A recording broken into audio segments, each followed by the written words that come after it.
واو ملا یعقوب څه مهم کار وکړ. کرزي بیا د غني په اړه بیا څه بدې خبرې کړې دي.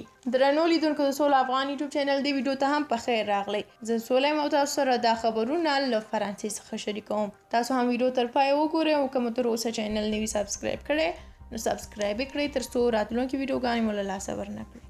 لومړی دا چې د ملي دفاع وزیر د قطر له لومړي وزیر سره کتلي دي. د ملي دفاع سرپرست وزیر په دوحه کې د قطر له لومړي وزیر سره کتلي دي. د راپورونو له مخې د ملي دفاع سرپرست وزیر دوحې ته له رسیدو سره سم د قطر له لومړي وزیر سره کتلي او له هغه سره یې پر بیلو دوه اړخیزو مسایلو خبرې کړې دي. د ملي دفاع سرپرست وزیر مولوي محمد یعقوب مجاهد تیره ورځ په یوه 2 ورځني سفر دوحې ته تللی دی او هلته به د دغه هیواد له چارواکو سره پر مهمو خبرو غږیږي. د دې لیدنې نور جزئیات تر اوسه لا نه دي خپاره شوي.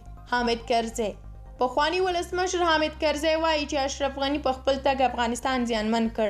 نوموړي له العربیه ټلویزیون سره په تازه مرکه کې ویلي د اشرف غني په تګ سره په افغانستان کې ستونزې سترې شوې او هغه داسې یوه پریکړه وکړه چې افغانستان یې زیانمن کړ.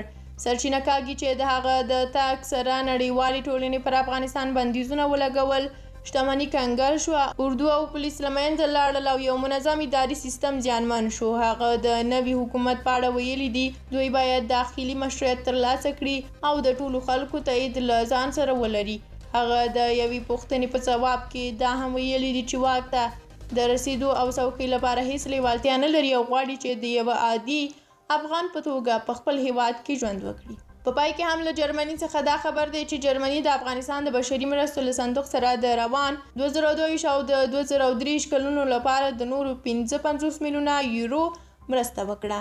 د ملګرو ملتونو د بشري مرستو همغږي کوونکې ادارې او چا پر خپل ټویټر پاڼه د جرمني د دې مرستو هرکلی کړی دی. ویلي دي جرمني په روان کال کې په افغانستان کې له اړو کسانو سره د ژوند ژغورنې د بیړنیو مرستو لپاره د 50 میلیونه یورو مرسته کړې ده او هم یې د راتلونکي کال لپاره له دې صندوق سره د 15 میلیونه یورو مرستې ژمنه کړې ده. جرمني د اوسپنې د دیګ صندوق دوهم لوی مرسته کوونکی بلل شوی دی چې د مرستو اندازه یې له 2014 کال راهیسې 152 میلیونه او 600,000 یورو ته رسیږي.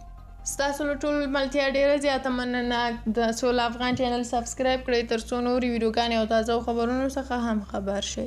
تر بیا چې زه راګرځم تاسو ته نوی خبر راوړم. تر هغه ښه وخت ولرئ.